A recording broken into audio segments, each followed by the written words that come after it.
नमस्कार. Prime time महाराष्ट्रामध्ये मी सुहास आपल्या सगळ्यांचं स्वागत करतो. 4 मेचा दिवस, 5 राज्यांच्या निवडणुकांचे निकालाचा दिवस.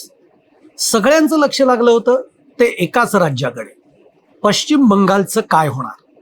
ममता दीदींचं सरकार जाणार की ममता दीदींचं सरकार टिकणार. आकडे पटापटा बदलत होते. संध्याकाळ झाली.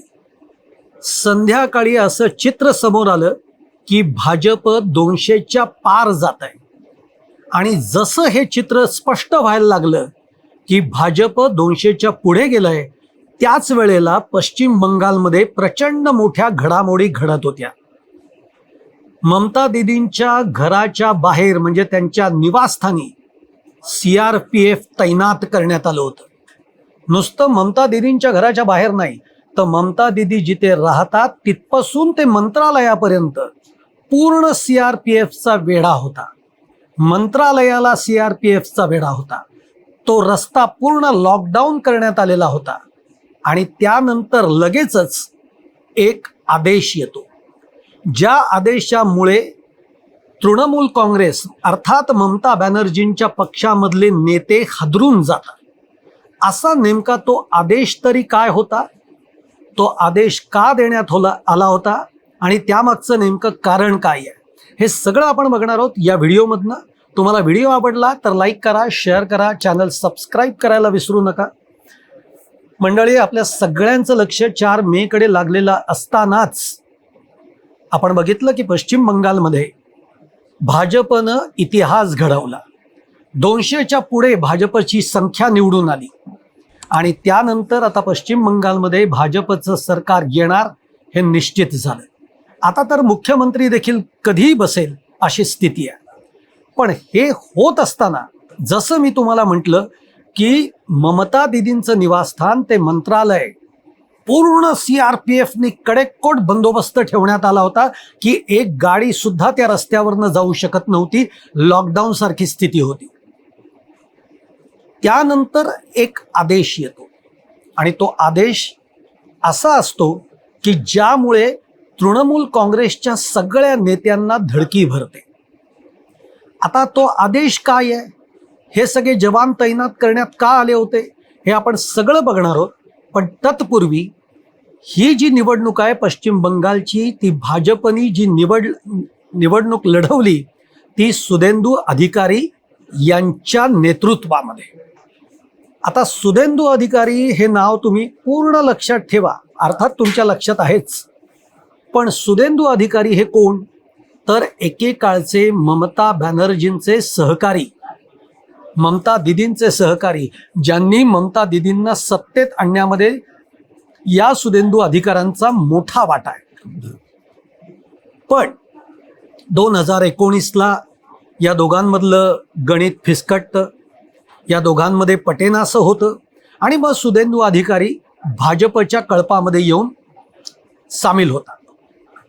तिथपासून त्यांचा प्रवास सुरू होतो तो भाजपबरोबर. पण सुदेंदू अधिकारी हे ममता दीदींच्या बरोबर अनेक काळ सत्तेमध्ये राहिलेले आहेत. एवढंच नाही तर ते मंत्री सुद्धा राहिलेले आहेत. त्यामुळे ममता दीदींचं राजकारण कसं आहे, ममता दीदींनी आत्तापर्यंत सरकारमध्ये असताना जे काही निर्णय घेतलेत त्यातले वादग्रस्त निर्णय कुठले आहेत, त्याच्या फायली कोणत्या आहेत, हे सगळं सुदेंदू अधिकाऱ्यांना माहिती आहे. आणि म्हणूनच तिथनंच खऱ्या अर्थाने या सगळ्या खेळाला सुरुवात होते. अमित शहानी पश्चिम बंगालमधल्या लोकांना एक शब्द दिलेला आहे की जर का भाजप सत्तेत आली तर पश्चिम बंगालमध्ये जे बांगलादेशी घुसखोरी आहे त्यांना तर आम्ही बाहेर काढूच, पण त्याचबरोबर या पश्चिम बंगालमध्ये ज्या पद्धतीने भ्रष्टाचार झालेला आहे, ज्या पद्धतीने हिंदूंवर अत्याचार होत आहेत, हे सगळ्यावर आम्ही नियंत्रण आणू आणि त्या बाबतीतली कठोर पावलं उचलत संबंधितांना शिक्षा करू. आता अमित शहांचा खेळ सुरू झालेला आहे. ज्या वेळेला पश्चिम बंगालमध्ये 200च्या वर जागा येतात, बहुमत भाजपकडे येतं, हे जेव्हा निश्चित व्हायला लागतं तेव्हापासूनच या खेळाला सुरुवात होते. आता मी जे म्हटलं की कडेकोट बंदोबस्त कुठे, ममता दीदींच्या घराच्या बाहेर, मंत्रालयामध्ये, पूर्ण रस्त्यावर आता तो का आणि त्याच्यानंतर येणारा तो आदेश काय आहे, तो आदेश फार महत्वाचा आहे. तो आदेश कुणी दिलाय तर पश्चिम बंगालचे जे मुख्य सचिव आहेत दुष्यंत नारियाल यांनी हा आदेश दिलेला आहे. त्यांनी हा आदेश काय दिलेला आहे तर या आदेशामध्ये असं म्हटलेलं आहे की सरकारी फाईल ही परवानगीशिवाय संबंधित खात्यातनं कुठेही बाहेर जाणार नाही. म्हणजे थोडक्यात मंत्रालयातनं एकही फाईल कुणीही हलवू शकत नाही, त्याला हातही लावू शकत नाही. दुसरं, त्या फाईलचे मोबाईल फोटो, त्या फाईल्सचे स्कॅनरने स्कॅन केलेले फोटो याबाबत किंवा त्याची फोटोकॉपी याबाबत कुठलीही गोष्ट होणार नाही. आणि याची जबाबदारी ही मंत्रालयातल्या त्या खात्याच्या संबंधित अधिकाऱ्यावर असेल. जर असा कोणताही गैरप्रकार किंवा असा कोणताही प्रकार घडला तर त्या अधिकाऱ्याला जबाबदार धरण्यात येईल. आता तुम्ही म्हणाल म्हणजे हे सगळं काय आहे, याचा थोडक्यात अर्थ असा आहे की ज्या स्थितीमध्ये ममता दिदींनाचं सरकार हे गेलंय ज्या तारखेला, तिथपासून मंत्रालयातल्या कुठल्याही विभागातली फाईल ही कुठेही इकडची तिकडं सुद्धा हलणार नाही याची दक्षता आता तिथले जवान, CRPFचे जवान घेत आहेत, पोलीस घेत आहेत आणि संबंधित अधिकाऱ्यांवर ती जबाबदारी टाकली आहे. याचं कारण काय तर याचं कारण असं आहे की सुदेंदू अधिकारी जे आहेत या सुदेंदू अधिकाऱ्यांना हे सगळं माहिती आहे की कोणत्या फाईलमध्ये कोणतं घोटाळा दडलेला आहे. त्यामुळे या फाईल जेव्हा हलवता येणार नाहीत असा आदेश आला त्याच क्षणाला तृणमूल काँग्रेसमधल्या अनेक नेत्यांना धडकी भरलेली आहे. कारण कधीही आपल्याला जेलवारी घडू शकते याची आता या नेत्यांना कल्पना येऊ लागलेली आहे. पण असं का भाजप इतक्या सूडबुद्धीने वागेल का, असे अनेक प्रश्न आपल्या मनामध्ये येऊ शकतात. पण ते खरं आहे. एक लक्षात घ्या, राजकारणामध्ये सगळ्याच गोष्टी क्षम्य आहेत.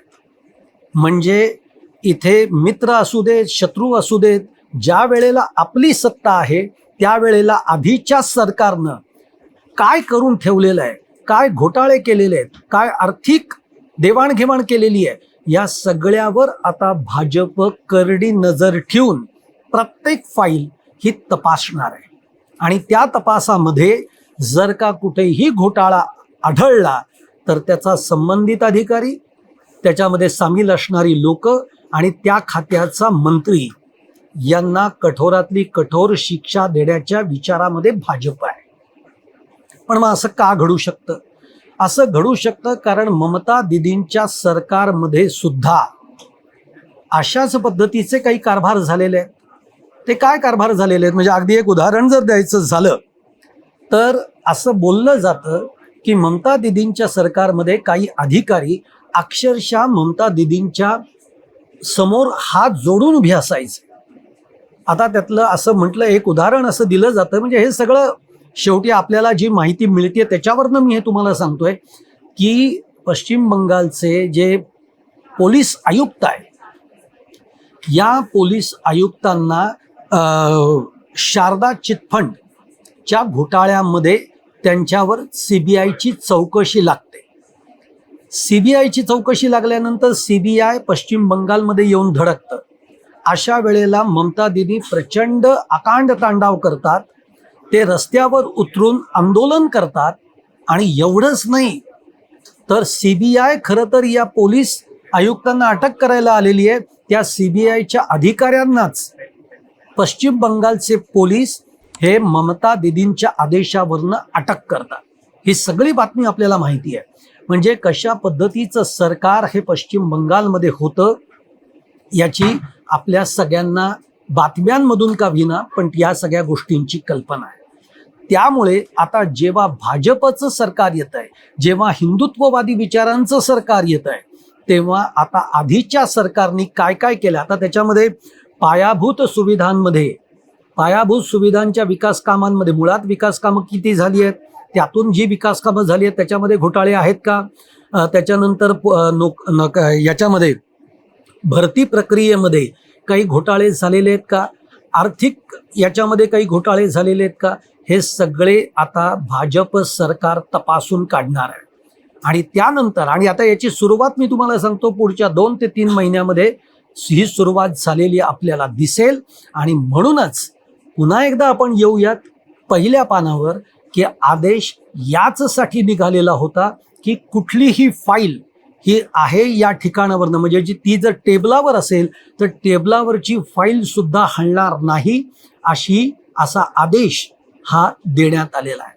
त्यामुळे आगामी काळामध्ये आता कशा पश्चिम बंगालमध्ये घडामोडी घडतायत, खरंच ममता दिदींच्या सरकारमधले काही नेते, म्हणजे त्यांच्या त्यावेळेच्या सरकारमधले त्यांच्या पक्षातले काही नेत्यांना जेलवारी घडतीये का? ममता दिदींच्या बाबतीमध्ये काय घडतंय? पण तुम्हाला सध्याची लेटेस्ट न्यूज सुद्धा माहिती असेल की सध्या ममता दिदी हे म्हणतायत की मी मुख्यमंत्री पदाचा राजीनामा देणार नाही. आता त्यांनी कितीही म्हटलं, ममता दिदींना हेही माहिती आहे की आपण कितीही राजीनामा देणार नाही म्हटलं तरी कायद्याने शेवटी चालावं लागणार आहे. कायदा काय सांगतोय एक लक्षात घ्या. ममता दिदींनी राजीनामा दिलाच नाही किंवा राजीनामा द्यायला नकारच दिला तर काय घडू शकतं? फार तर आता याच्यामध्ये राज्यपालांना हस्तक्षेप करावा लागेल. याच्यामध्ये राज्यपाल येतील. तुम्हाला माहिती आहे राज्यपालांची भूमिका कधी येते? तर ज्या वेळेला पहिलं सरकार आहे त्या पहिल्या सरकारला बहुमत सिद्ध करावं लागतं. त्यांना ते बहुमत सिद्ध करता आलं नाही तर दुसऱ्या पार्टीला बहुमत सिद्ध करण्यासाठी बोलावलं जाऊ शकतं. ही एक प्रक्रिया आपल्याला महाराष्ट्रामध्ये सुद्धा माहिती आहे. त्यानंतर राष्ट्रपती राजवटीचा मार्ग असतो. जर त्या राज्यामध्ये काही अनागोंदी माजलीच तर राष्ट्रपती राजवटीचा मार्ग असतो. पण राष्ट्रपती राजवट लागेल असं कोणतंही चिन्ह पश्चिम बंगालच्या बाबतीमध्ये दिसत नाही. मग काय होऊ शकतं तर राज्यपाल याच्यामध्ये निर्णय घेतील, राज्यपालांचा हस्तक्षेप होईल. राज्यपाल आत्ताच्या भाजपच्या सरकारला आपली बहुमत चाचणी सिद्ध करायला लावतील आणि त्यानंतर भाजपचं सरकार हे पूर्णतः तिथं कार्यरत होईल आणि ममता दिदींना राजीनामा द्यावाच लागेल. बरं, यासाठी राज्यपालांना एक सहीचं एक पत्र फक्त गृहमंत्र्यांना आणि राष्ट्रपतींना पाठवायचं असतं. तिकडनं मान्यता आल्यानंतर लगेच ती कारवाई पश्चिम बंगालमध्ये होऊ शकते. त्यामुळे त्याही बाबतीमध्ये फार काही घडेल अशा पद्धतीचा भाग नाही.